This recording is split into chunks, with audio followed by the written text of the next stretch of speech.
अब मिट्टी के घर बनाने शुरू कर दिए। एक शिमला में शादी थी मेरे भतीजे की, तो हम वहां पर गए तो उन्होंने जहां पर रिजॉर्ट बुक करवाया था ना, तो वहां पर मड हाउस बने हुए थे, मिट्टी के घर। और एक एक कमरे का किराया पता कितना था एक रात का? 25,000 रुपए।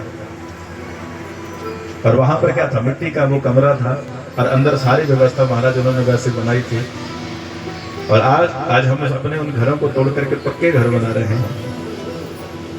इसलिए जीवन में याद रखिए कि ये मत सोचिए कि भैया कच्चे घर में रहने वाला कोई छोटा होता था। पहले लोग कच्चे घरों में रहते थे पर दिल के बड़े पक्के होते थे। घर छोटे थे पर लोग बड़े बड़े होते, दिल बहुत बड़े होते थे। और आज घर बहुत बड़े बन गए पर दिल सबके छोटे हो गए। बोलो श्रीमान भरी लाल की। तो महाराज परीक्षित ने अपने पुत्र को राजगद्दी पर बिठाया और आज परीक्षित देख रेख कर रहे थे। कहते हैं कि परीक्षित जब देख रेख कर रहे थे तो उसी समय क्या हुआ कि उन्होंने देखा कि एक काला कलूटा व्यक्ति एक गाय और एक बैल को डंडे से पीट रहा है। राजा परीक्षित को दादाजी की बात याद आई कि आंखों के सामने कभी पाप होते हुए मत देखना। तो उन्होंने उसी समय उसे रोका, उसे मारने के लिए तलवार उठा ली। उसने कहा महाराज मुझे मारिए मत। कौन है तू? कहने लगे मैं कलयुग हूं, कलयुग का प्रवेश हो रहा है। कहने लगे तो इनको क्यों तुम मार रहा है? क्योंकि गाय हमारे सनातन में पृथ्वी का रूप है और बैल धर्म का प्रतीक है और पृथ्वी और धर्म के ऊपर वो अत्याचार कर रहा है। राजा परीक्षित ने उसे डांटा, तू कौन है, तू ऐसे क्यों कर रहा है? कहने लगे महाराज मेरा तो काम ही दूसरों को दुख देना है। कहने लगे मैं तुझे नहीं छोड़ूंगा।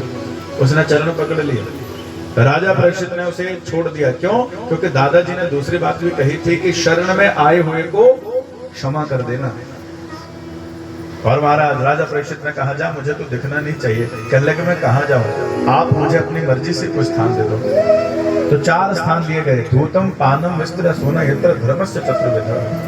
पहला स्थान, जिस घर में जुआ खेला जाएगा वहां पे तू रहेगा। जिस घर में लड़ाई झगड़ा होगा वहां पे तू रहेगा। जिस घर में शराब मांस इत्यादि का सेवन होगा वहां पे तू रहेगा। और जिस घर में महाराज ब्राह्मण संतों का अपमान होगा वहां तू रहेगा। कहने लगे महाराज तो गंदी गंदी है, कुछ अच्छा दो ना। तो 5वां स्थान पता कहां दिया? स्वर्ण धातु के अंदर, सोना। सोने के अंदर कलियों को 5वां स्थान दिया गया। और सोना पता कौन सा? पाप की कमाई का सोना। एक सोना तो आप पहनते हो ना। वैसे स्वर्ण धातु में भगवान विष्णु जी का वास है। भगवान स्वयं कहते हैं धातु नाम असम कांचनम, स्वर्ण धातु में मैं रहता हूं। लेकिन पाप की कमाई का सोना, उसके अंदर कलियुग का वास है।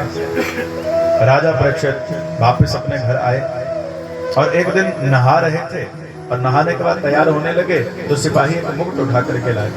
कहा महाराज ये मुकुट आपके ऊपर बहुत जचेगा। राजा परीक्षित ने जब उस मुकुट को देखा तो बड़ा आकर्षक था, बड़ा सुंदर मुकुट था और उसी मुकुट को अपने सिर पे रख लिया। ये नहीं सोचा कि आया कहां से है। लेकिन वो मुकुट पता किसका था? जरासंध का। भीमसेन ने जरासंध का वध करके वो मुकुट उठा करके ले आए थे। पाप की कमाई थी ना।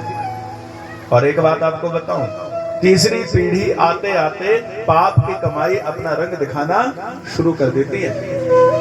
दादा ने पाप की कमाई करी, हो सकता है कि बचा लिया, बेटा भी बचा गया, पर पोता पक्का फंसेगा। ऐसा भी बोलते हैं कि तीसरी पीढ़ी में जैसे दादा के गुण जो है वो पोते में जरूर होते हैं। और आप भी कभी नोट करना इस बात को, आपके पोते के अंदर दादा के गुण जो है वो पक्का आएंगे। तो इस तरह से महाराज परीक्षित ने वो मुकुट सर पे रखा और उनकी बुद्धि घूम गई। और आज मन में आया कि मैं शिकार खेलने के लिए जाऊं। जितने भी जीव रास्ते में मिले सबको मारते चले गए।